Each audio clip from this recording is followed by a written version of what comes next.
Hi everyone and welcome back to my channel. I'm back after my surgery and I am doing well so far.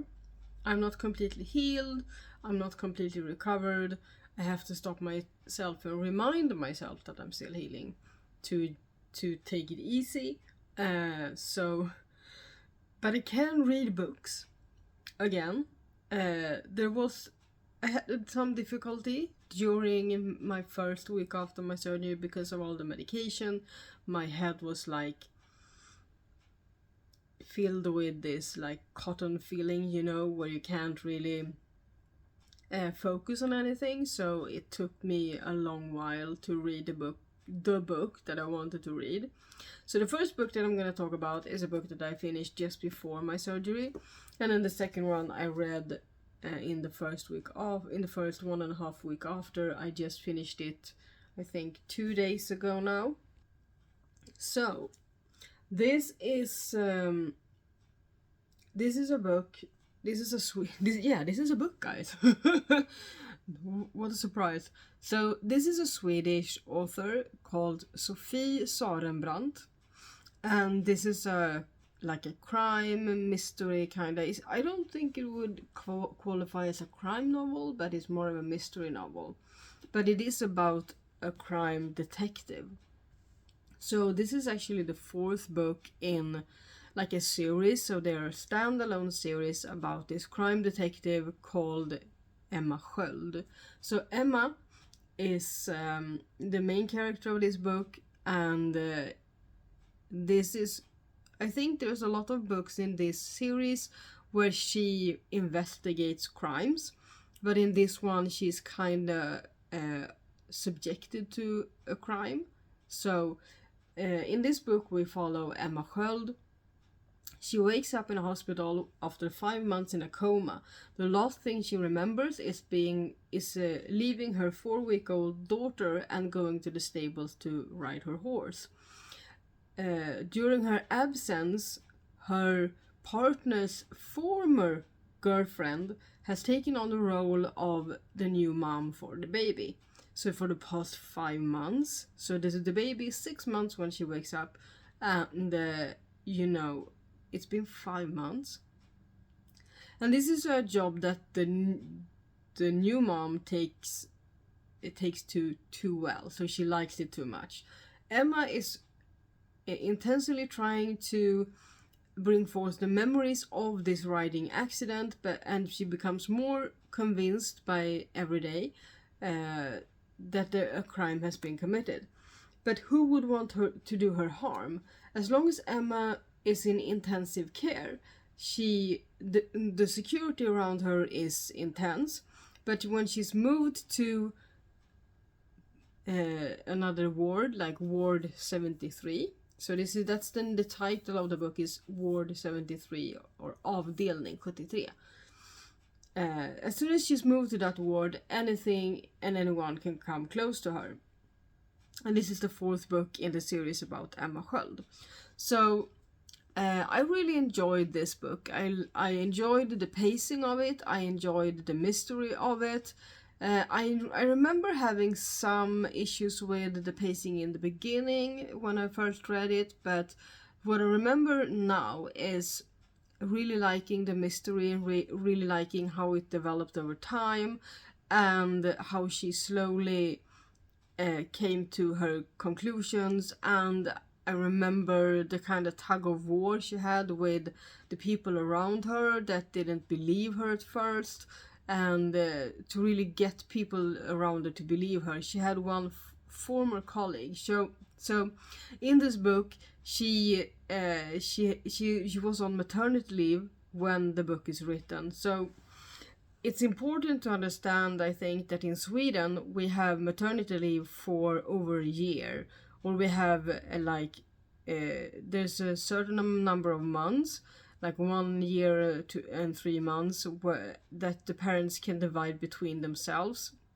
And depending on when this book was written, but I think for a while now, 2015. So for a while now, the two parents can choose to share this equally between them, but there are a certain amount of days that are like earmarked for the dad, or the other partner in the relationship, the other parent, because so that they are not forgotten about, so that they can really, it's like to make sure of the equality in that way. But they are earmarked for the dad, but I think that he can utilize them however he wants. I know some people that one parent takes the brunt of the leave when the child is small, and then you can space out the other ones, like take every Friday off for 6 months to cover all the rest. So I know that people do this in a very individual fashion. So the important thing to know is that she had left her work at the police department before she gave birth. So like in the last, it doesn't say why, maybe it does in the third book, but it doesn't say why she took a leave of absence or something before she gave birth. But it's not uncommon for people to do that, to have like the last 3 months off, because it's heavy to be pregnant, maybe have a lot of back pain and other issues that you need, and it's something that is very common. So when we start this book, she hasn't worked with the police stuff for like 2 or 3 months before she gave birth, and it said that she left the police department, so maybe she had plans to be a stay-at-home mom. There's no continued discussion of it in the book. The one thing we know is that her relationship with her colleague what was his name? So Christopher is the name of the dad in this scenario, and the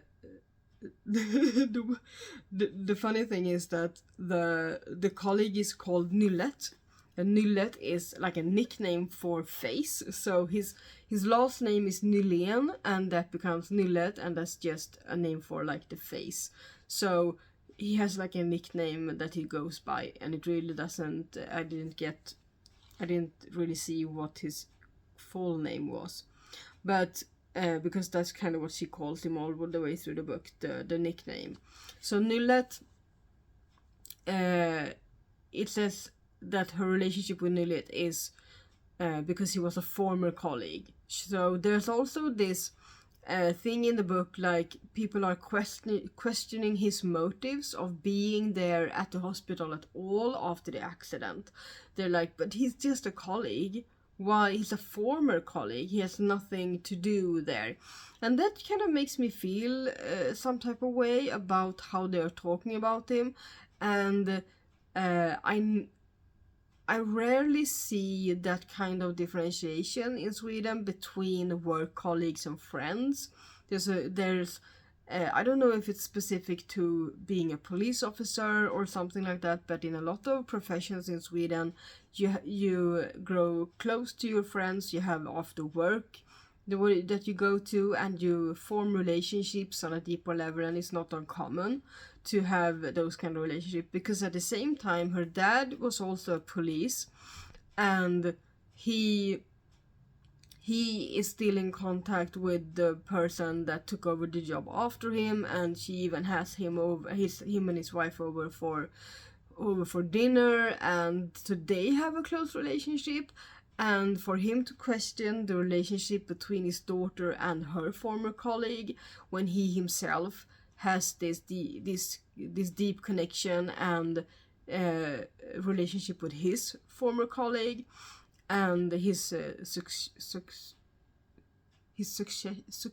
What's the word for something that's for someone that takes the job after you? Anyway, so there's a lot of hypocrisy going on in this book, and it drives me crazy when it happens, because I'm like, can you just look yourself in the mirror and just understand that this is the same thing?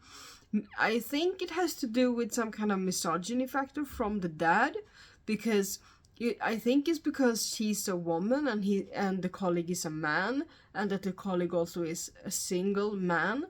So he doesn't have a relationship, he's not married, and he's like in his 30, maybe he's 35, 40 or something.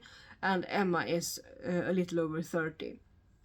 So there's a lot of that stuff like going on in the background at the same time as them solving the mystery of what happened to make her land in the hospital in the first place. I think I gave this book like 3.5, 4 stars. I forgot to check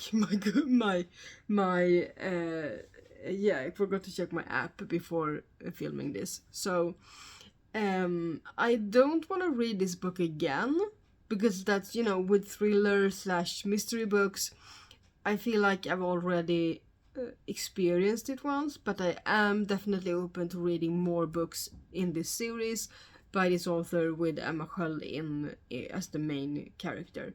So I'm looking forward to maybe going back reading the first, second and third book and see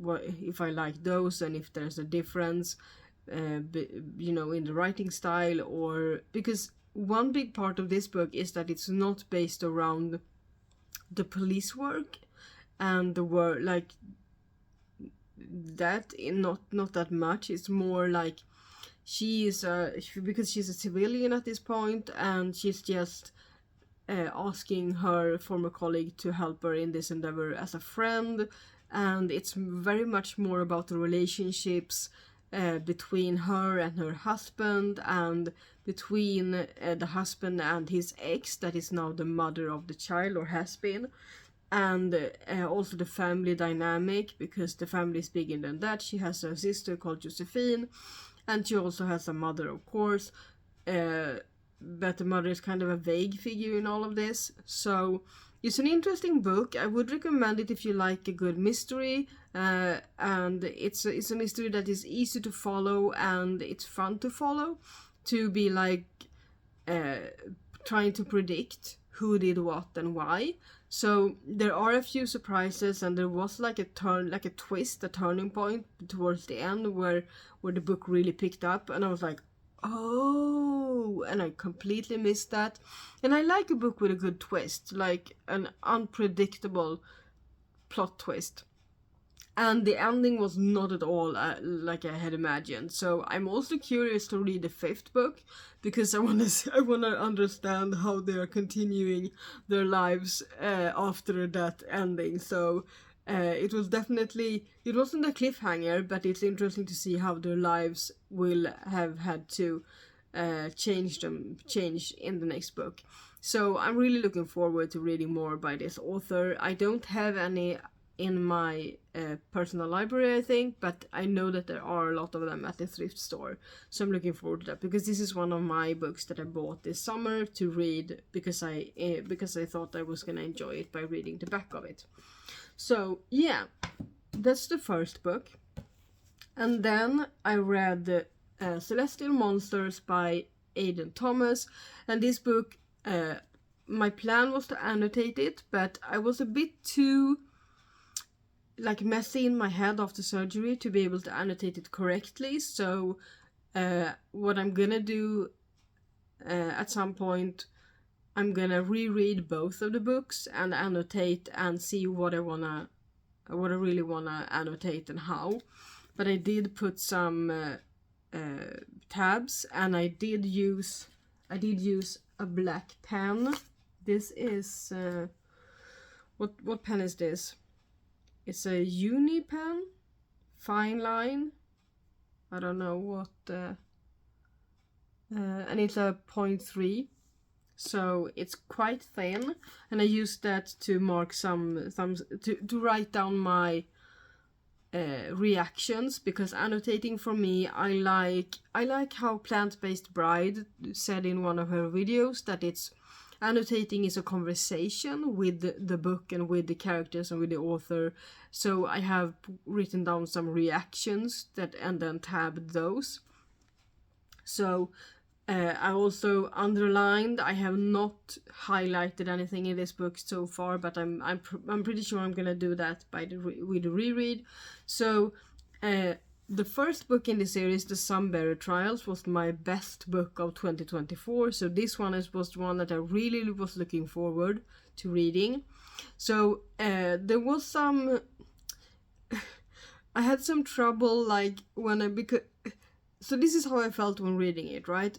I was reading it when my head, I wasn't really here, like present in my headspace, and I could only read a few books through a few pages at a time, and I didn't really enjoy the first like half of the book because of my mental state. So I'm I'm reluctant to give it a rating, because when my head was more clear and I finished the book, I finished it rather quickly and I did enjoy it and I wanted to continue reading it. And there was one point in the beginning I was like, I should have waited with this. So I still think that for another time, when if I know I'm gonna be like completely down on like medications like pain meds and other things, that I think the antibiotics were really the thing that knocked me to my knees, you know. I really, because the last day I was only on antibiotics and I was really just sleepy like most of the day. So that is the one that really messed with me. So if I'm gonna have to be on antibiotics again, and I need to like plan some kind of leave of absence from work and that sort of thing, like I did this time, I'm gonna choose only Swedish books. Because the main thing that was troublesome for me was that it was in English, because it was like my mind was already effed up and I needed to really process everything slower. It took more time, and that hindered me from enjoying the book in the way that I wanted to enjoy it. So I learned that about myself. So I really wish I had done that. And at the same time, I didn't want to change the book. I preferred, when I had started it, I was like, I want to read this now. I was looking forward to reading this now. So I could have put it down and chosen another book in Swedish and then continued this when I felt better.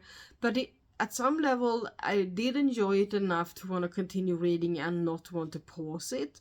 It was also the feeling of like, if I pause this now, I'm gonna have to go back and reread an extra time, because I'm gonna have to start over because I'm gonna forget. So I wanted to keep reading. So it was like in a tug of war with myself. How do I continue reading? Do I not? And I decided to continue reading and continue. But instead of annotating on the level that I wanted to, I used my regular tabs. So I have these, like, these are very easy to remove. So I normally use them on, it's Sticken. I think that's the brand name. So these are very, very easy to remove, and I normally use them on library books. And I had another set of tabs that I was going to use in this one that I was going to leave, you know. But I decided to use these tabs because I was like, okay, this is like a trial. This is like a trial read. So what I usually do, that I don't choose the color scheme, but I just pull them from the top down and I use every one of them, so it's like a rainbow color. So if I have a book in my library that has like these, all of the colors, I know that it's probably only tabbed with maybe minor like reactions and something like that from the first read that I really wanted to put down.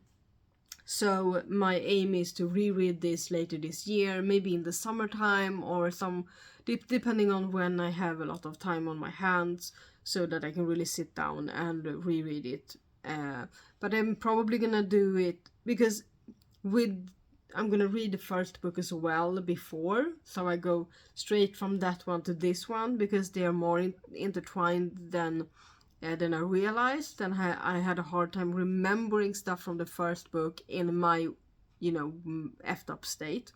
So I'm a little disappointed in my experience with this because of the fact that I had thought of beforehand that I'm gonna be completely knocked out because of the meds. I'm not gonna be able to do much, but I did have I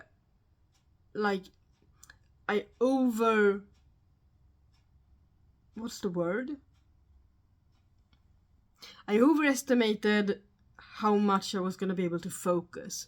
So that's something that's a mistake from my part, that I underestimated my level of consciousness and focus. So that's the only thing I'm disappointed in.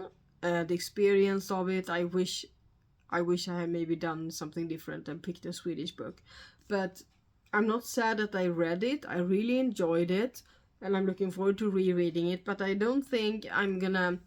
I think I'm gonna give it like a 4-star right now, because it was definitely more than a 3-star. But I'm not sure if it was a 5-star, because the experience now wasn't a 5-star. So I'm gonna give it a 4-star, and then maybe I will bump that up.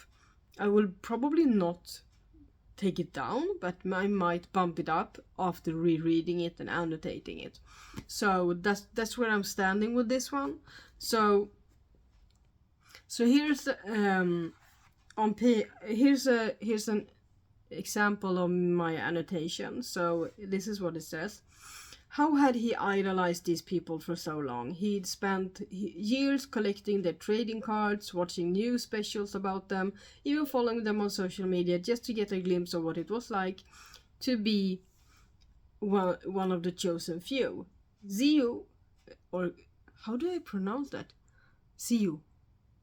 That's how I feel it and think about it.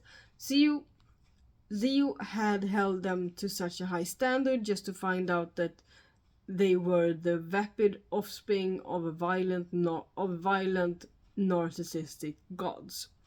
And my reaction was, he should talk. Because he's like, also... So in this book, in the beginning of the book, we find out that Ziu is not who he think he is. Or like his father isn't who he thinks is it. And he is actually the spawn of someone even worse than any of the golds, you know, the other characters in this book. So I just put in black writing, he should talk.